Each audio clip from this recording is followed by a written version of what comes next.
Y'all ready? It's time to talk ball with Spunky Spectrum. Let's ride! Ow.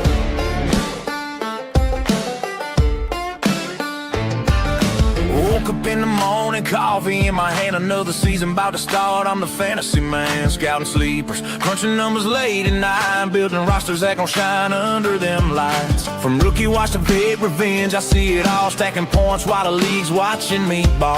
Best ball drafting, no waivers, just pure skill. I'm taking shots, watch the whole league getting killed. Yeah, the grind don't stop, the picks stay high. When the money's on the line, I connect the dots. We're talking fantasy football, best ball drafting deep. Spunky Spectrum spinning, put a league to sleep. 15 grand on DraftKings, cashed it like a king. Now the whole damn country know I run this thing. Yeehaw, raise them up, another W in the books. Fantasy king, got the trophies and the looks. From the podcast mic to the big check in my hand, this is Spunky Spectrum boys, the fantasy man. Best ball season.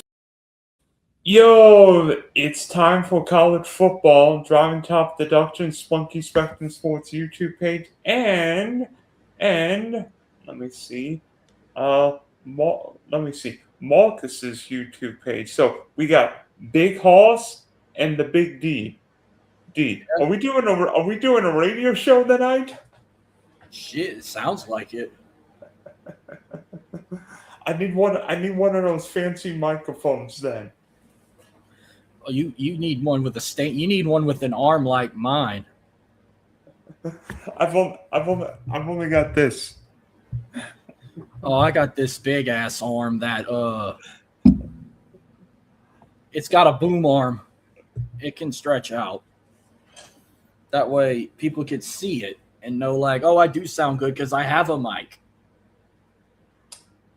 Yeah, Marcus, of course, from Louisiana. So, what are you? You are a McNeese alum and huge LSU fan, correct? True that. That's going to be weird because McNeese is going to Death Valley. Actually, I didn't go to McNeese, by the way. Sorry, not McNeese. My sisters graduated from McNeese. McNeese is like our backyard college that we could cheer for because they're not on the same level as LSU, and they'll only play like once every 7 years, but they've only played like 3 times, and LSU blew them out all 3 times. I went to junior college. I started at LSU Eunice, and then I finished up at the University of Houston. Okay, so and didn't McNeese's basketball coach end up at LSU? That being Will Wade. He's back, and he took that manager with him too. He took Ari with him. Of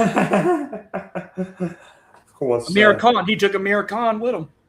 Seems like 40 guys switch places year after year. I mean, sooner or later, it's not if somebody leaves, but how many guys bring, and hopefully things stay the same. By the way, have you been paying attention to this Raekwon White situation? This has been the craziest situation I can remember. Whether he's going to play in the NFL, or whether he's actually going to be able to play for LSU or anyone this year.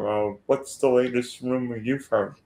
Well, they made a decision. I guess the Big Ten had something to say about it, so the SEC was like, okay, we're just not going to be a part of this. And they've declined their returns to college football, which, I mean, they let you do it in basketball. But I feel like if you get a chance to declare the draft, then your career should be done in the college world.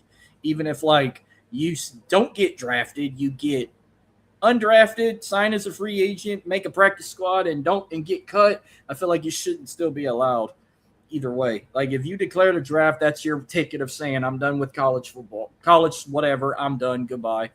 Now, I know some sports work different. I know they got college baseball players that get drafted while they're in college, but they're different world. They can decide to go pro or stay in school, but no, the SEC issued a following statement with that policy. The SEC is not permitted to have an athlete on its roster who had previously declared for the NFL, the NBA, or WNBA draft and did not appropriately withdraw. Sign a contract with an NFL or other professional league team. It could be NBA G League or WNBA affiliate, or been listed on an NFL or other professional football league, G League, or NBA league. The commissioner is authorized to enforce this expectation with penalties against member institutions. So, yeah, I guess they got tired of the bullshit they were getting. They were like, okay, we're not going to let this happen because, it would have changed the college. It would have changed everything if they'd let players who just left to go to the pros and then come back for one more year. But that would have opened up too big a can of worms, right? But was the situation with Wright not about whether he played the NFL, but whether he had a year of eligibility left from his time in college? I still think, even if you still had a year, I still believe that if you declare the draft, you shouldn't be allowed to come back. That was like your way of saying goodbye. But there were 2 Ole Miss players that were trying to come to play for Lane Kiffin at LSU. One was with the Cleveland Browns. The other one was with the Saints. And they had the graphics made in case they got it approved, but no, they said no. And then, of course, we know Trinidad Chambliss tried about 800 times and eventually got an extra year in Oxford. I had a feeling that was coming, but at least he never declared the draft. I get his situation was a little different. I still blame COVID. I think he was a redshirt when COVID happened. He's one of the last people to have that ineligible year stuff with COVID happening, because there were some players that got to play when they were like 25, 26 years old.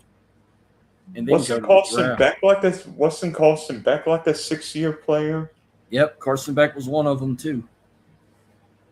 Another one was TJ Finley, the guy that had the most transfers than any other guy in the college world, and he's a Louisiana guy.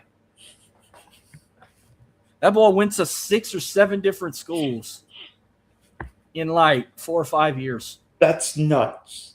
Like, I lost count where he all went. I know he started at LSU, then he went to Auburn. Then at one point he went to like Texas State at one point, went to Incarnate Word, went to Tulane. I'm going to have to pull this up. Like, it was insane. And we laughed like, where is TJ Finley going to end up next? It's like, you remember the game when we were kids, Where in the World is Carmen Sandiego? Where in the World is Mr. Finley?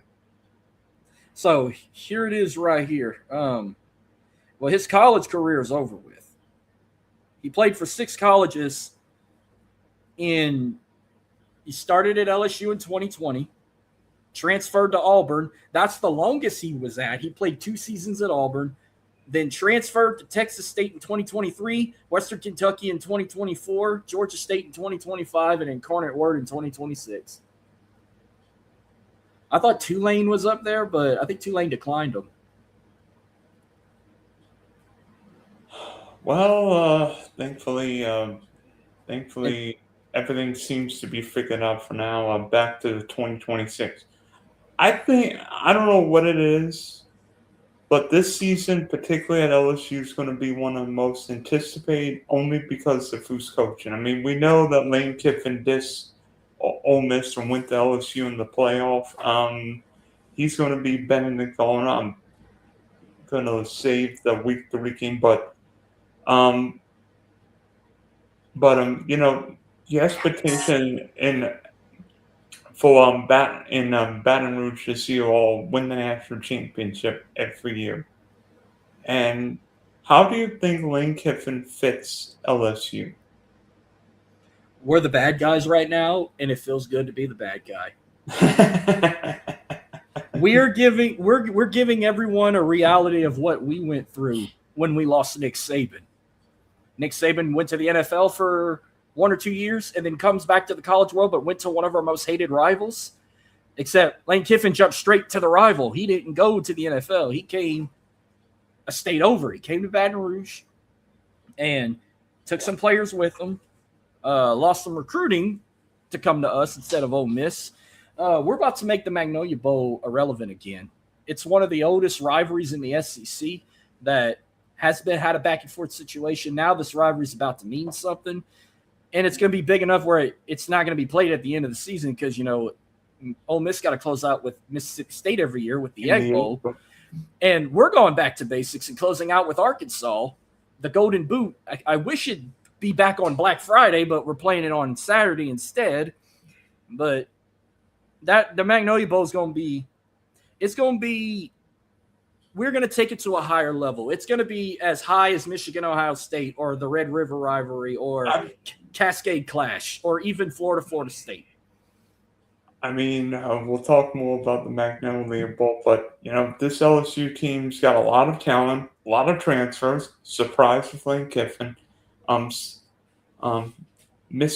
Levin, who led Arizona State to the playoff a couple years ago, a guy named Cam Scatterbo. So, how do you think Sam Levin will be this year in his first season as a Bayou Bengal? I think he's going to surprise people. I mean, look what happened the last time we got a quarterback from Arizona State. He won a Heisman Trophy.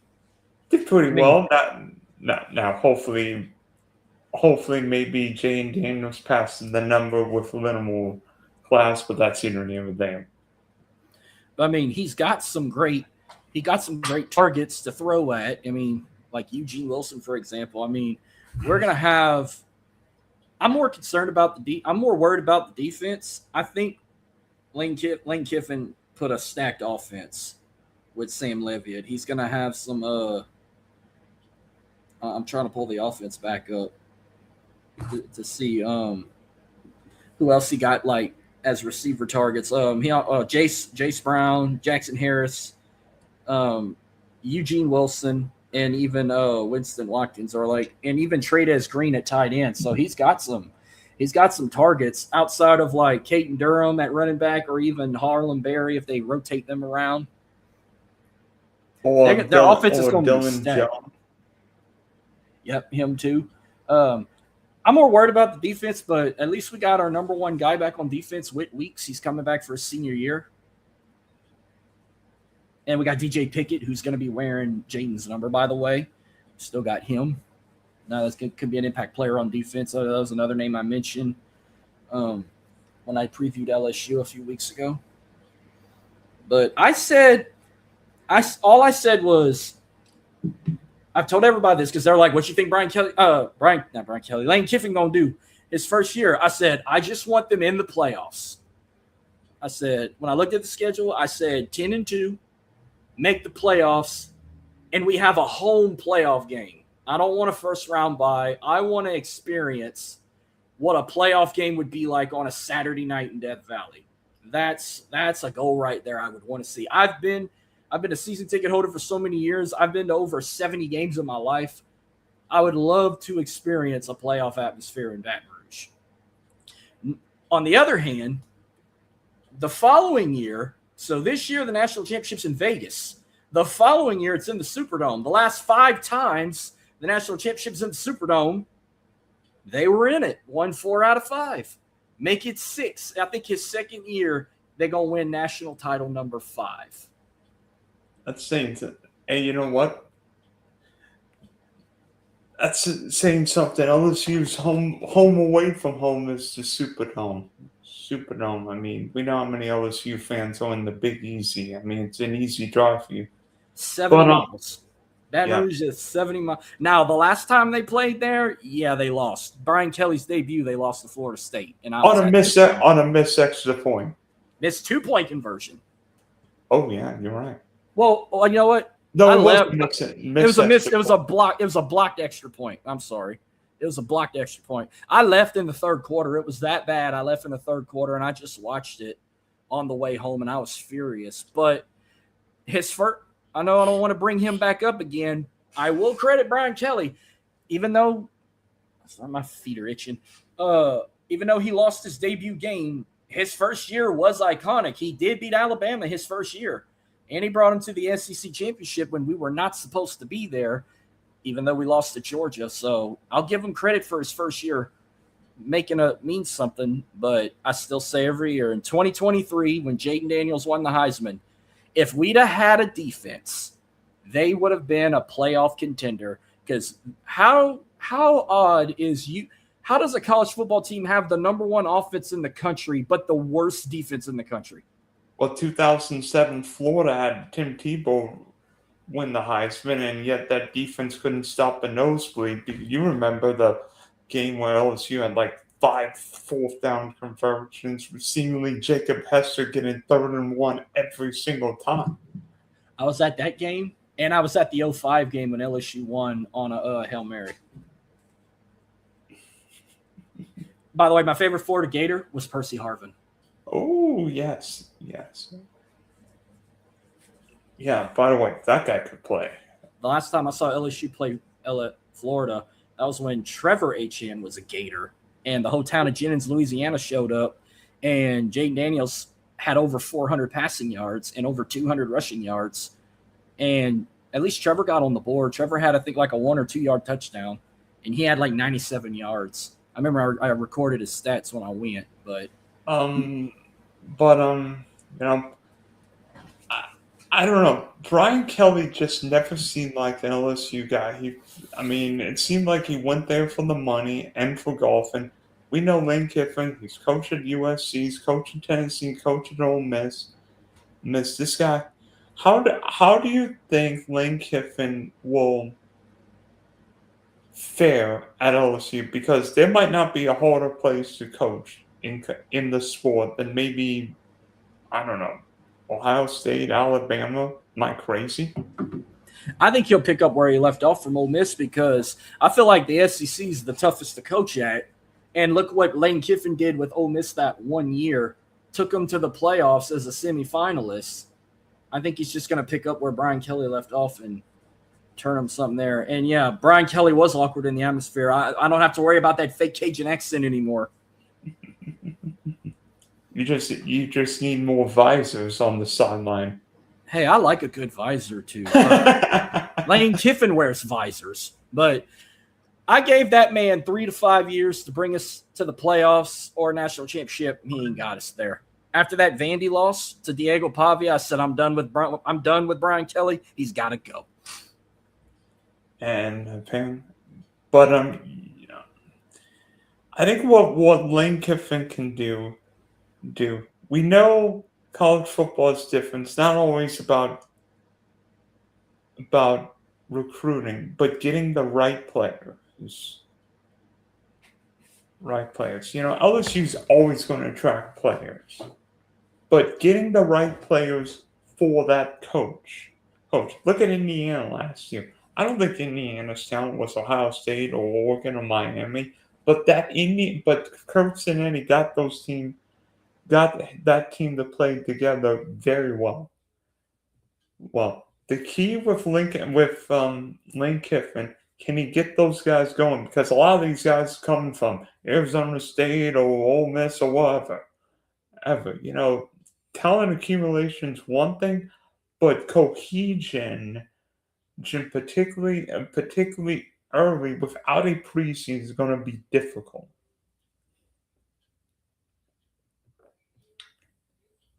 Sorry, my mic was on mute. I was going to say, yeah, I agree.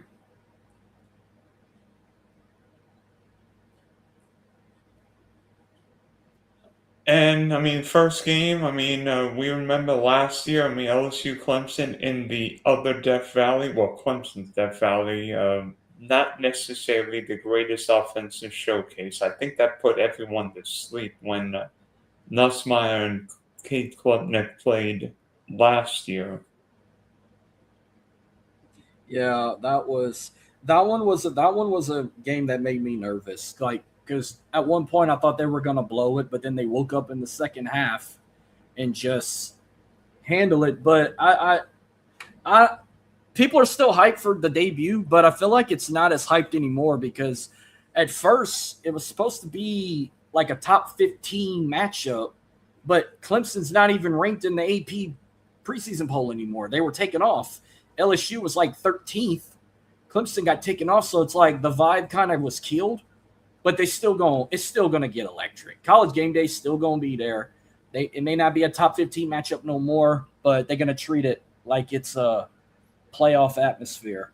I feel like part of Clemson's problem is that Dabo has not invested in the NIL program.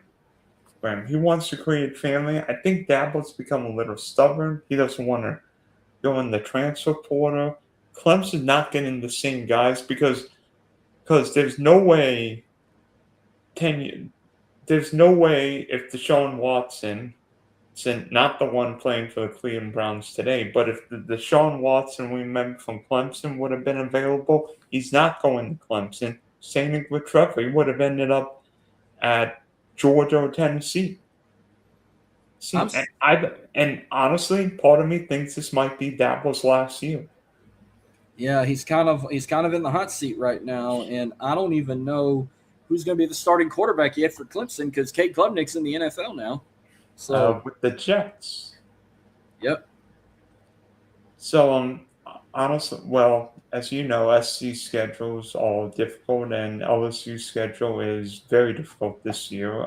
Not just Clemson week 1, but the certain week 3 game. I'm just saying, the Grove has seen some crazy atmospheres. I remember Peyton Manning playing Ole Miss back in the 90s.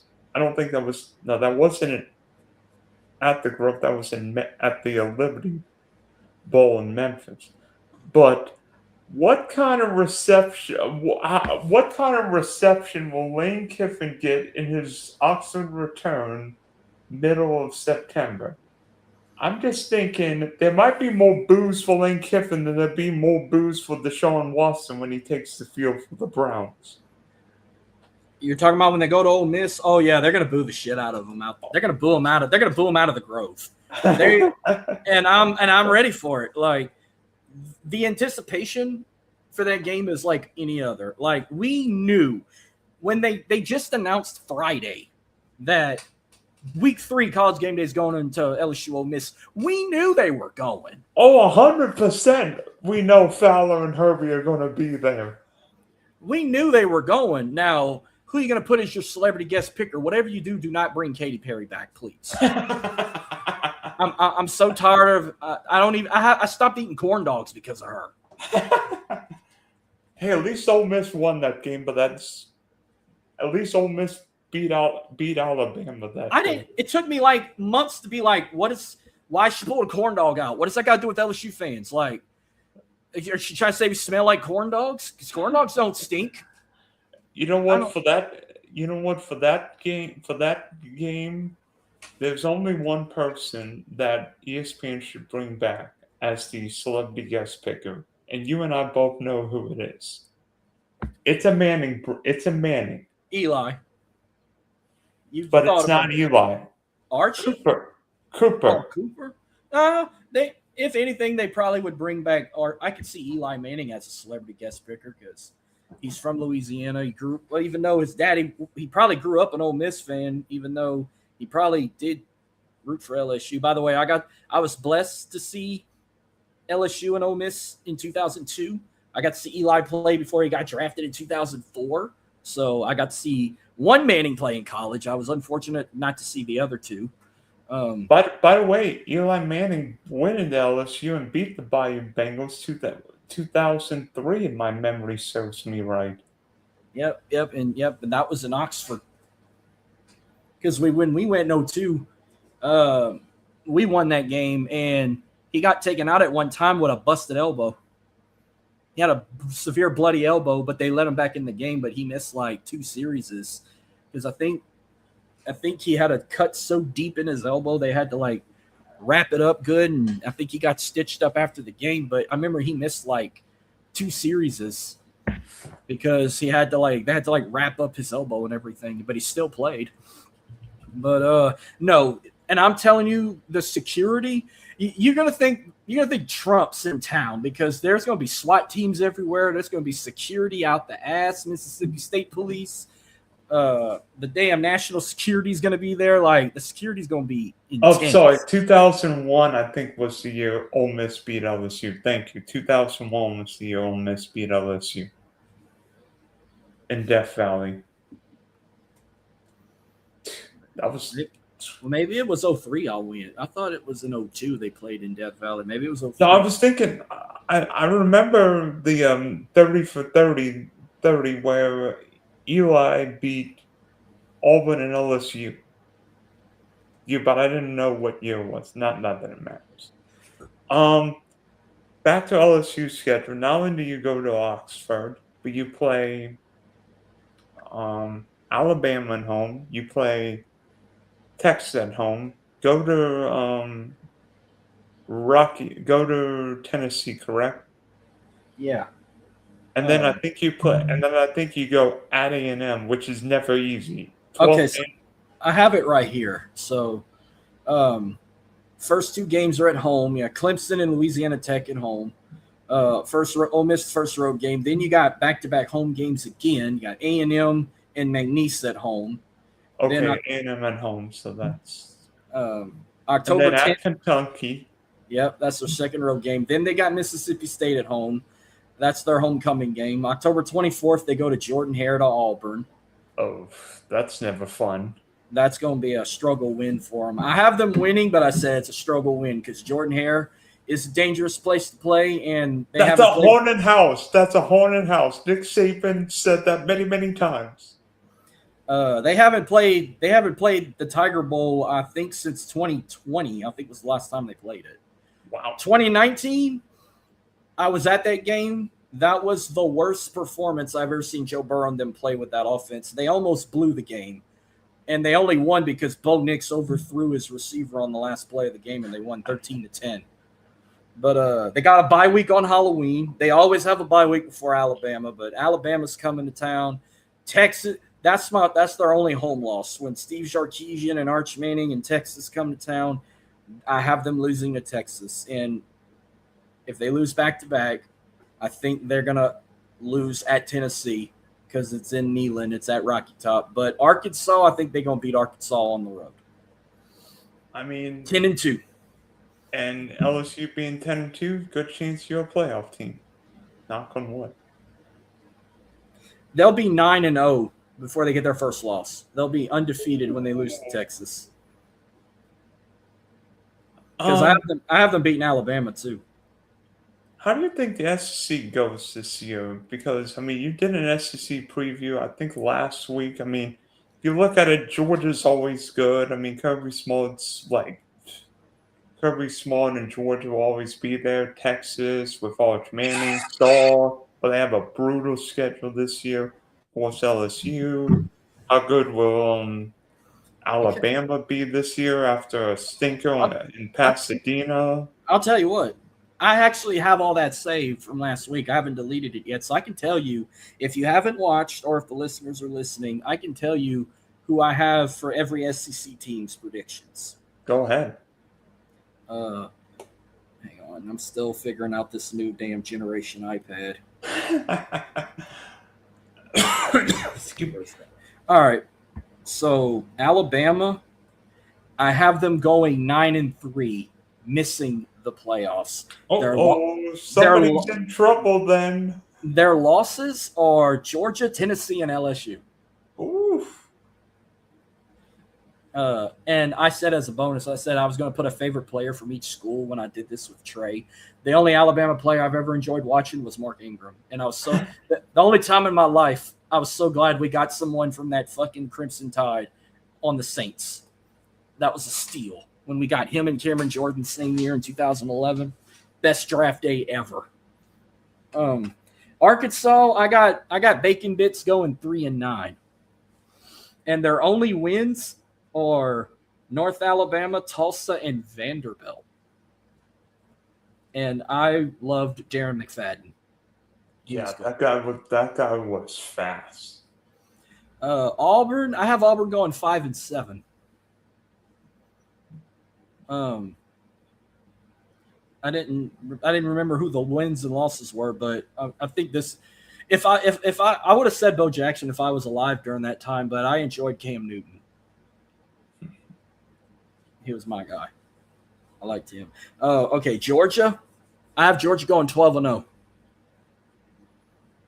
12-0, and they're going to play in the SEC championship with Texas.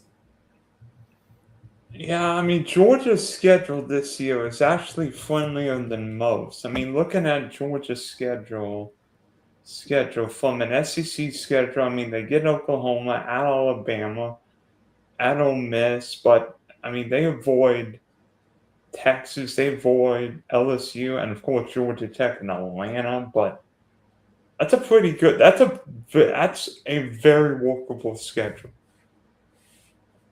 Yeah. But I have them going to the S. Now it's who I have winning the SEC. I'm not 100% sure yet. It could go either way, but I got Georgia and Texas in the SEC championship. And favorite Georgia Bulldog, like if I was alive during that time, I'd have said Herschel Walker, but my guy was Hines Ward. Oh gosh, and he was a quarter, and yeah, He was a quarterback and got moved to quarterback in the '90s. So I have now Florida, and y'all picked up John Summerall from Tulane, first year head coach with the Gators, picking up John Summerall, who brought Tulane to the playoffs. I got Florida going 6-6. Bowl eligible though. But their losses, I got them losing to Ole Miss, Missouri, Texas, Georgia, Oklahoma, and Florida State. I think Florida beats Florida State this year. Kentucky, I got and I told you I love Percy Harvin. Kentucky, I got going 3-9. But I loved Randall Cobb at Kentucky. He was badass over there. I said LSU go 10-2, losing to Texas and Tennessee, make the playoffs. But I've always been asked who. I mean, it was hard to pick a favorite. Like, who is my favorite LSU Tiger of all time that I love watching? Well, he wore number 7, but I was a toss-up with Patrick Peterson and Tyrann Matthews. Those were my 2 all-time favorites outside of – and I didn't want to get bashed for saying Jamarcus Russell because he was my favorite quarterback despite the route he went after leaving LSU. Getting fat, being 300 pounds at quarterback, and stealing money from schools. That took that away from me. I think I'd probably take Jamal Chase for that crazy year he had in 2019. Yeah, they had so many. I got to watch so many great names over the years. Ole Miss, I got Ole Miss going 9-3 though. Maybe possibly a playoff contender, maybe, but they're losing to LSU, Texas, and Georgia for sure. By the way, that Ole Miss Louisville game on Labor Day weekend is going to be very interesting. Well, I know I would love Louisville to win, but I picked Ole Miss for that one. And of course, I'm gonna say Eli for that one. Okay, Mississippi State, the Temu Bulldogs of the SEC. I got them going 3-9, and they'll be on the bottom of the totem pole because I have them not winning a single SEC game. Their only wins are going to be their only non-conference games, UL Monroe, Tennessee Tech, but have the audacity to upset Minnesota week 2. Because it's in Starkville and them cowbells are going to be banging when Minnesota come to town.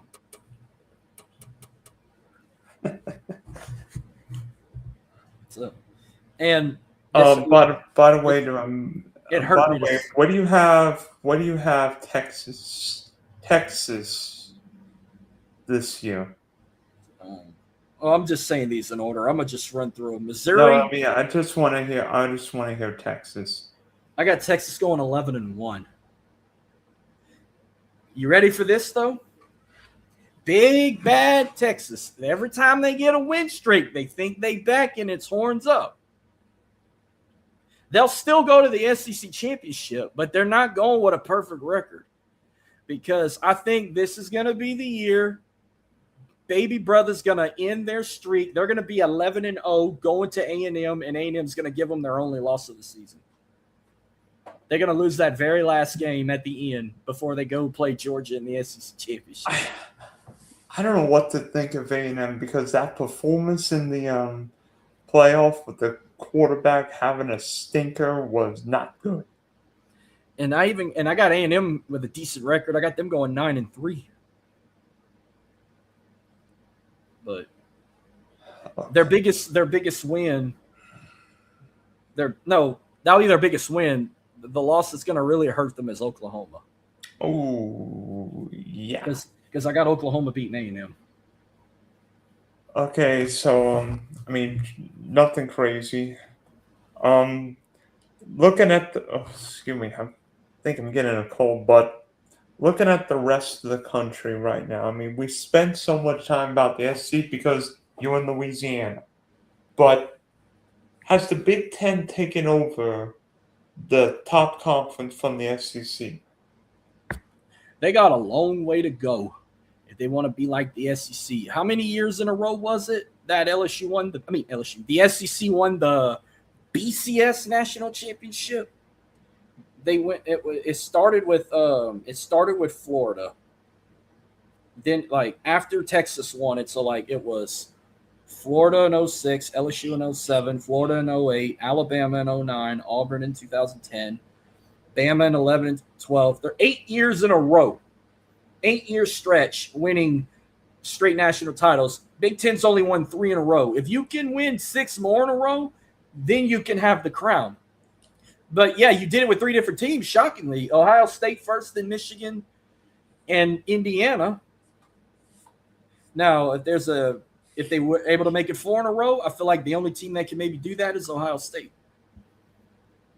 But I think I had Ohio State going 11-1 in the regular season. I have to pull their schedule up again. Ohio State's got maybe the hardest schedule in the country this year. They play everybody. They go to Austin week 2. Yeah, I have them at losing Iowa, at USC, and Indiana, and then of course play Oregon and Michigan. If Ohio State goes 12-0, then Ryan Day will win Coach of the Year. I have them go. Their best record, I think, is 11-1 because they're going to lose to Texas for sure. Let's see. Ball State, cakewalk. Texas, they lose into Texas. Kent State, cakewalk. Illinois, cakewalk. Iowa could be a struggle win. It's in Kinnick Stadium. Maryland, that's a win. Indiana, I mean, I don't know. I mean, how many guys? I mean, they lost a few players from that national championship team, but I think they might bounce back and beat Indiana. I'll tell you in that game at Indiana, I think Indiana's got a coaching advantage in that game, and who knows whether the quarterback from TCU will be great as a Hoosier. We'll see. Maybe. I mean, yeah. I get what Cignetti did. He took a team from nothing and turned them into a perfect season and all, but eventually that's going to – I can see College Game Day maybe hitting up Bloomington for this matchup. I definitely see this as a top 10 matchup. If Indiana can stay winning, I'd have to pull their schedule up, but USC win. Oregon, it's in Columbus. I'm giving Ohio State a win there. Northwestern's a blowout. Nebraska Michigan, they're going to beat Michigan too. I've been hearing a lot of negativity about Michigan. They don't rely on Bryce Underwood. So 11-1 or 10-2 for Ohio State. They'll lose to Texas for sure. Indiana is kind of a question mark right now, but I have them beating everybody else. I mean, how good will Oregon, Indiana, and maybe USC be this year? Let me see what Oregon got. I know they got a good quarterback, but that's if Oregon can win and make the playoffs. So let's see. Boise State's actually going to be a good test. They'll probably win, but Boise State and Oregon's a rivalry. Oklahoma State, that's a win. Portland State, blowout. USC could be a toss-up. UCLA, that's a win. Nebraska's a win. Illinois is a win. Northwestern's a win. Ohio State's a loss. Michigan should be a win. Michigan State should be a win. And then Washington, that's a toss-up. They could be 9-3 or 10-2. Because Cascade Clash. I'm telling you, I think this is the best Oregon team I can remember. And I would not be surprised if Oregon made it 4 straight Big Ten national champs.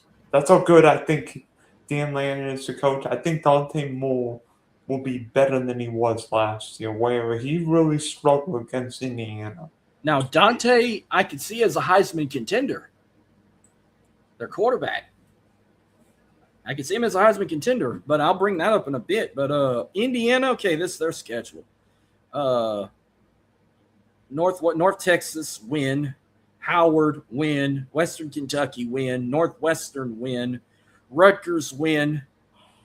But then these next three, one of these three I feel like is going to be a loss. Nebraska, Ohio State, and Michigan. They're going to probably drop one of the three or two out of the three. Then Minnesota should be a win. USC could be a toss-up. Washington could be a toss-up, but they beat Purdue at the end. So they could, if they make the playoffs, I see them as a first round, in the first round, going with 10-2, 9-3. But Indiana barely make the playoffs. And if Cignetti does USC end up making the playoff? Let's see what I got them at. Let's see.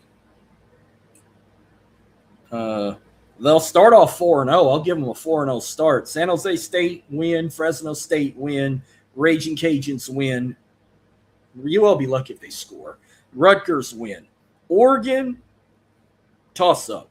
Washington, toss-up. Penn State, that's a loss. No, yeah, that's a loss for Penn State because USC will go there and win. If it's a 4:30 game. I thought it was going to be a night whiteout. So I mean, Wisconsin, that should be a win. Ohio State, that'll probably be a loss. Indiana's a loss. Maryland, UCLA, Maryland will be a win. UCLA might be a toss-up. But UCLA's been shit lately. They probably will beat UCLA. So 9-3 or 8-4 for USC. Hang on, I want to pull this up. Give me. Hang on, let me get the list ready so I don't get a name wrong. But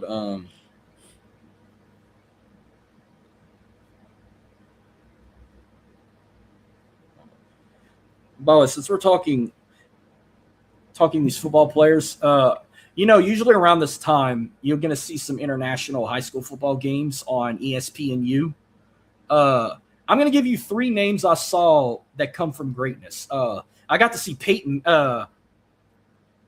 Manning's oldest son, he plays for Baylor High School in Tennessee. I got to see him play as a second-string freshman. He got to get in the game, and his first pass was 9 yards. So I got to see Peyton Manning's son play. Luke Bryan's son is a quarterback. I got to see him play a game somewhere in Georgia.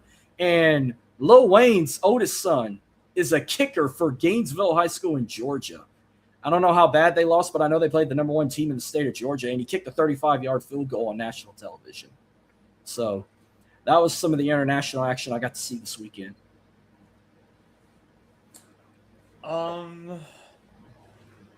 Under the ACC this year, where, to be honest with you, I think it's Miami's conference, and everybody else is playing for second. I think Mario Cristobal's done a great job at his alma mater, and I don't know about you, but that offense with Mensa coming in from Duke, it's going to score some points.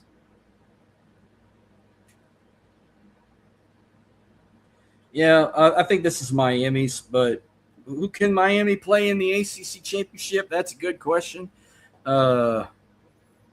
Maybe Louisville, maybe North Carolina. I'm gonna take North Carolina out the question. Belichick ain't gonna bring them this shit. I know Louisville and Miami was a heated rivalry. I guess let me go back and look at how the ACC was last year to kind of do a teaser of who I think can win the ACC championship. Well, Duke won the ACC championship last year. They ain't winning it again. Probably. I mean, especially not without Mensa. I forgot they were in the. You know what? I mean, I got Miami in the title game, but if it's not Virginia, I might throw in like SMU. Yeah, I mean, SMU's got a tricky schedule. They play Notre Dame, I think, late in the year, but SMU, not the worst bet. Louisville, James Franklin now at Virginia Tech. By the way, I think there will be a new coach at Florida State after this year, but that's in the other thing. Mhm. Yeah, and on to the Big 12. Who do you see out of that conference? Could Houston make a run? I mean, we know. I think Tech would be the big favorite, but we know what happened with Mr. Sorsby and betting one or too many, and betting once or twice too many. Yeah, that conference. Tech with all I had Texas Tech as a heavy favorite, but with all the shit that happened there, I think their run is done. Um, as long as it's not BYU in it. BYU I mean, will. BYU's got a really good coach and a bear at quarterback. Well, I have Iowa State as a Big 12 contender. How in the heck can you have Iowa State as a Big 12 contender when half the teams with Matt Campbell and Happy Valley? I never said they were going to win it all. I said I have them as a chance to go. No, I didn't even tell you who my prediction was to win the Big 12. That's an easy pick. I got Utah winning the Big 12. It's not. Well, yeah, I could see that. I could see that. I think the Big 12 just so wide open this year because it's not a dominant team. Before we go, I think we have to talk about Notre Dame. I don't know about you. Notre Dame's schedule is you know what, but that team is awesome. I think Coach Williams done a whale of a job, and this might be the first time in forever that Notre Dame can play with any team. Notre Dame, when Notre Dame played Alabama in the BCS title game down here in Miami, they had no chance. But I've seen Notre Dame play Georgia. They matched up even that Ohio State game. Notre Dame played pretty well for a while. I got no. Despite the schedule, I think Notre Dame can go no worse than 10-2, maybe 11-1. Oh, I think Notre Dame at Wolves going 11-1. They played nobody outside BYU, SMU, and Miami, and I got them losing to Navy. shut the front door. I'm calling it. That's a huge rivalry. I'm picking Navy over. I know that's a rivalry, and I think that's at MetLife Stadium too. That's at Gillette. Gillette, excuse me, thank you. But Notre Dame's not losing to the Naval Academy. Bring your Boston Celtic gear to wear when they play the midshipmen, if you got to. No, I got them losing to Navy and Miami. Catholics versus convicts. I can't wait for that one. Ooh. And I'm gonna pick the convicts. I'm Catholic. I'm gonna pick Miami in that one. But even though it's in South Bend, I'm picking the Miami Hurricanes. Wonder if there'd be snow for that game. Shit, they can handle it. I got 2 questions for you. You can call it a trivia if you like. Shoot. I had it ready too. I had one ready. Hold on. They're both involved. Well, actually, this one ain't even a trivia question. Give me your top 5 to win the Heisman this year. Let me think. Do I start with 1 or do I start with 5? You can start with whatever. Well, you know what? My number 1's easy. It's Mr. Mensa in Miami. I think he's going to win the Heisman. You're talking about I just saw his picture on here. I think he's a linebacker or something for Miami. Darian Mensa, the quarterback from Duke, who's now at Miami. I think Mensa's going to win the Heisman this year. Oh, I'm thinking of a different Miami player. Never mind. 2, I think Dante Moore. And then I'm throwing in CJ Cole from Notre Dame. I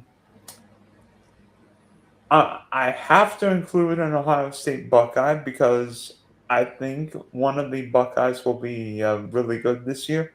But I'm not going to take the quarterback. I'm going to take Jeremiah Smith. Mm-hmm. And 5,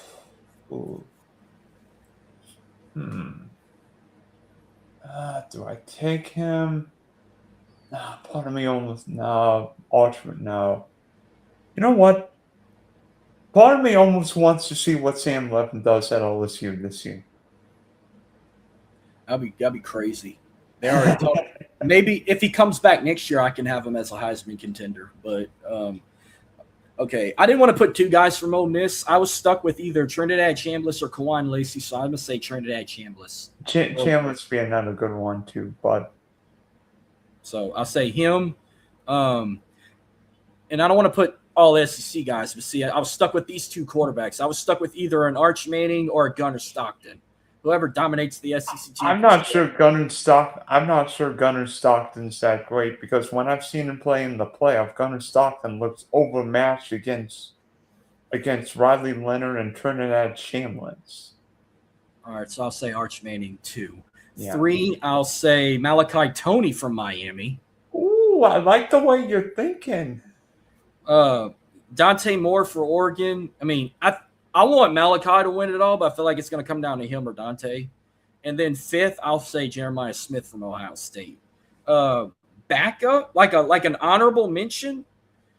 I might be crazy saying this, but honorable mention, I'm gonna go with John Mateer from Oklahoma. Oh yeah, well Mateer wasn't himself after hurting the finger, but the first few weeks Mateer was awesome. That Michigan game was fan. I thought Mateer played really well in that game. All right, here's my trivia for you. Give me. I know there's only 3. If you want to talk about Power 4, there's only 3 schools in the state of Florida. But I mean, unless you want to throw UCF or South Florida in, but they don't even make this list. Give me the last Heisman winners from each Power 4 school in the state of Florida. Okay, from Florida State, Miami, and Florida. Mm-hmm. Well, Miami would have been Miami. Well, Miami's easy because that's Cam Ward from a couple years ago. Florida State would be James Winston, 2013. Well, Cam Ward didn't even win the Heisman. Wait a minute.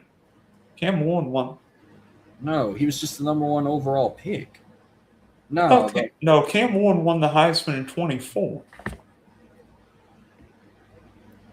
Travis Hunter won it in 20. Oh, sorry. Okay, so then, thank you. So, Gino Torretta, 92. Yep. 92. Yep. James won in 2013. And my guy won it for Florida in 2007. Tim Tebow. Yep, you got it right. Idiots. And Kim Ward, I think, was just a Heisman finalist, but we knew Mendoza won it. And then 24, that was Travis Hunter. And yeah, I should know Travis Hunter because he's on my team.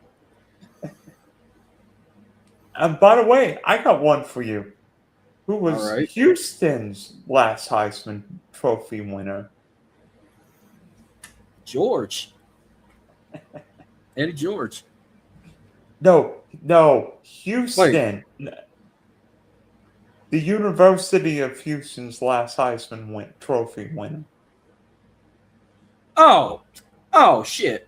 Andre Ware. I'm sorry. Fuck. I'm thinking of fucking. I don't know why I was thinking Eddie George. No, Andre Ware. That was our only Heisman Eddie George winner. went to Ohio State in the 90s.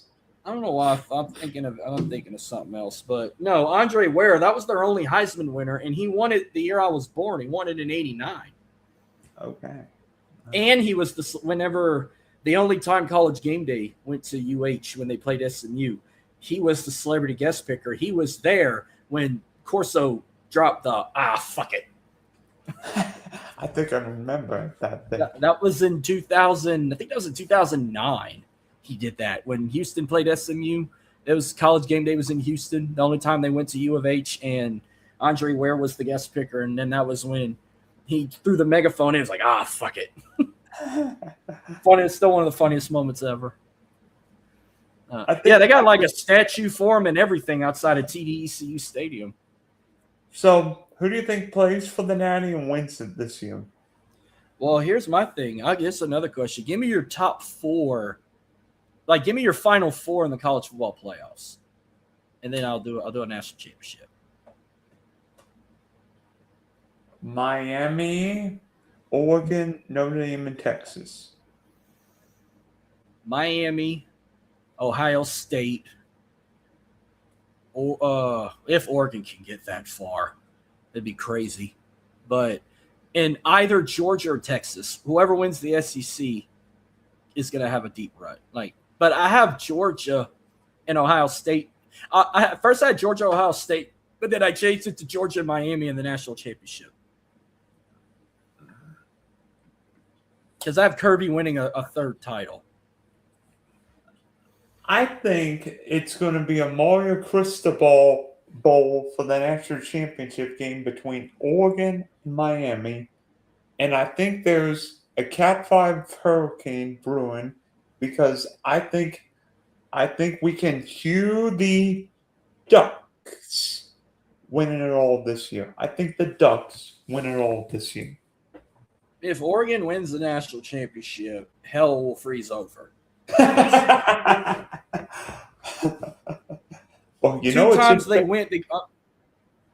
Well, I knew they could. I knew they wasn't going to beat Auburn that year. But when they played Ohio State, I was rooting so hard for them Ducks, and they lost.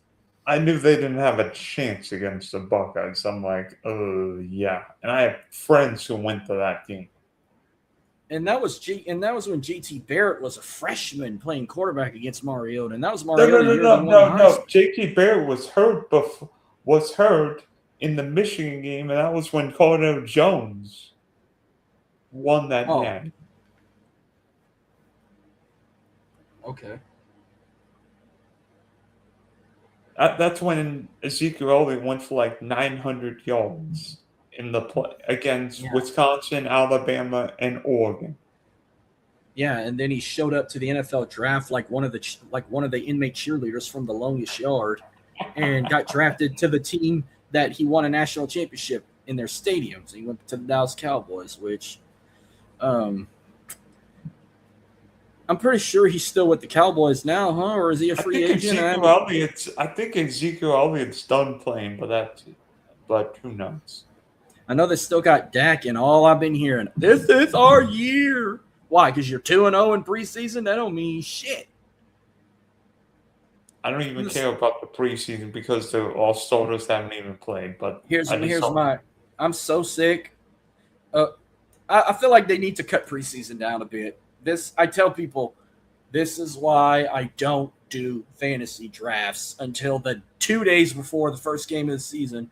I'm doing my fantasy football draft on Monday, and I have the first pick, so I'm hoping to be. The injury bug has killed us. We now have 23 players injured. Oh, Lord. The Seahawks had 3 season injuries in freaking preseason. So they're not winning no Super Bowl. They're not repeating back-to-back. Plus, I'm so sick and tired. You thought I was tired of hearing the Cowboys saying this is our year. I'm so sick and tired of hearing the Rams are going to win it all this year. Wow. They're going to be the best team. They're probably going to be the best team in the NFL. Well, you know what?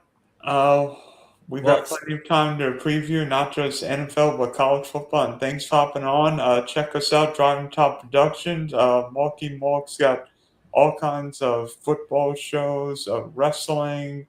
What do you have this week? Well, I'm going to be back on track because I'm back on Wednesdays with On The Go. I'm going live tomorrow to predict a few Week 0 games, not a bunch, but predict a few. Do my rant, talk about the injuries during preseason and all that, and why you should wait and do your fantasy draft after preseason's over, to the shit that happened with the SEC making the announcement to not bring players back from the NFL, to talking the Astros when they want to win, the Dynamo who were in first place and then one loss dropped into the number 2 seed. We're finally going to do some wrestling talk. The stomach virus caught both Rich and I. Rich had it Friday. We canceled Saturday's show, and I'm just recovering from it yesterday. So we've both been under the weather. That's why we've been MIA. And I think I'm getting a cold. I'm not 100%. By the way, thoughts and prayers with Dolly Partner, who passed away. Family and friend. thoughts with her family, friends, and all of Dolly Parton fans. America lost an icon today. And Marcus, I love this that 20 one. this 2026 college football season is going to be nuts, and I can't wait to watch it. Oh yes, it will, and it all starts with Lane Kiffin.